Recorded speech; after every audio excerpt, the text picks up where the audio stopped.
어제 한동훈 국민의힘 대표와 윤석열 대통령 간에 면담이 있었습니다.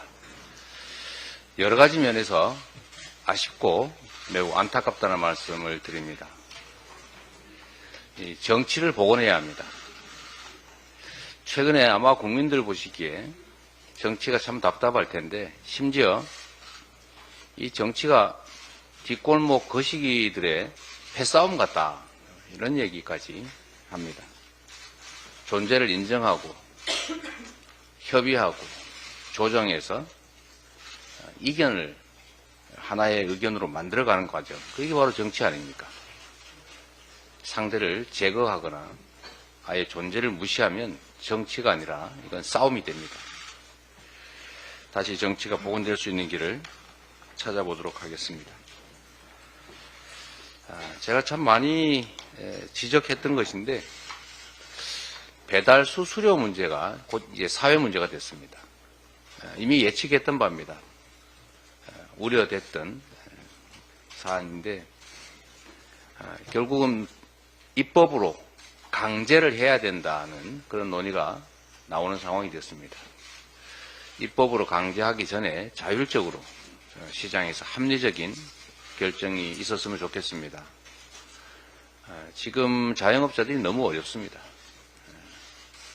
물론 자영업자들의 상황이 어렵다고 해도 뭐 수수료를 안 낼 수야 없겠지만, 이 독점적 지위를 이용해서 과도하게 수수료를 부담시키고 수많은 자영업자들한테 고통을 가할 정도라면 이건 옳지 않습니다.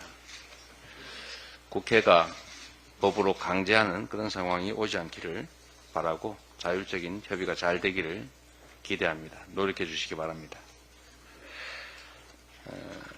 정부 정책이 소위 냉탕 온탕을 왔다 갔다 하는, 그야말로 누가 얘기하는 대로 샤워실 바보 같습니다. 밀턴 프리드만이 이런 얘기를 했다고 합니다. 중앙은행이 그때그때 상황에 따라서 섣부르게 시장에 개입하면 이런 일이 벌어진다. 이걸 샤워실의 바보라고 했습니다.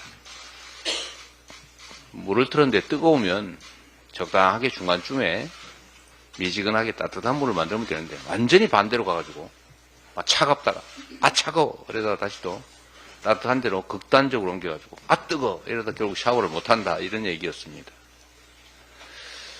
그리고 또 한 가지 이런 지적도 하고 싶습니다. 서유기에 보면 파초선이라고 하는 게 있어요. 엄청난 위력을 가진 부채지요. 그 부채를 쓰는 소위 철선 뭐라든가 뭐 어쨌든 그 요괴는 그냥 가볍게 부채질을 하지만 이게 온 세상에 태풍을 몰고 온다는 것입니다. 권력이란 그런 것이죠. 권력은 자기의 의사를 타인에게 강제하는 힘을 말합니다. 온 국민에게 그런 영향을 미칠 수 있는 권력을 행사함에 있어서는 정말로 신중하고 섬세해야 합니다. 현장을 모르면 뭐 이런 결정 뭐 필요하면 하지, 즉흥적으로 과격하게 하면 현장에서는 그야말로 태풍이 붑니다. 최근에 디딤돌 대출 관련해서 이런 일이 벌어지고 있습니다. 이 국민들에게 주택을 마련하는 디딤돌을 마련해 주겠다는 게 이게 지금 걸림돌이 되고 있습니다. 정부가 예고도 없이 기습적으로 대출 한도를 축소했다가 또 며칠 만에 또 번복했습니다. 물론 엉터리 정책에 대해서 신속하게 원상 복구한 것은 칭찬할 만합니다만, 평생 집 한 채 마련해 보겠다고 나름 온갖 계획을 세워서 정부의 대출을 믿고 집 살 준비를 했다가 갑자기 대출 중단을 해버리면 그 사람들 어떻게 합니까? 위약금 물어야 되고, 안 되면 결국 제2금융권으로 또는 사채 빌려서 집 사든지 해야 되지 않습니까? 그런 사람들의 입장을 조금이라도 생각하면 충분히 예측할 수 있도록 미리 알리고 합리적 대안도 만들고, 또 이미 국가 정책을 믿고 행동한 사람들에게는 손실이 발생하지 않도록 기회를 줘야죠.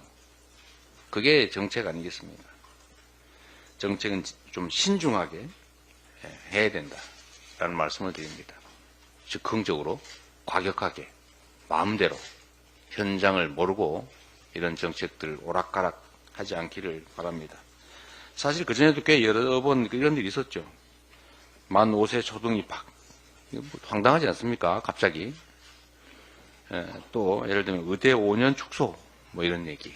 얼마 전에는 그런 얘기가 있었죠. 킬러 문항 어쩌고 저쩌고 없애겠다 그랬는데 실제로는 킬러 문항이 훨씬 더 많아서 엄청난 입시 현장에 혼란을 불러오지 않았습니까?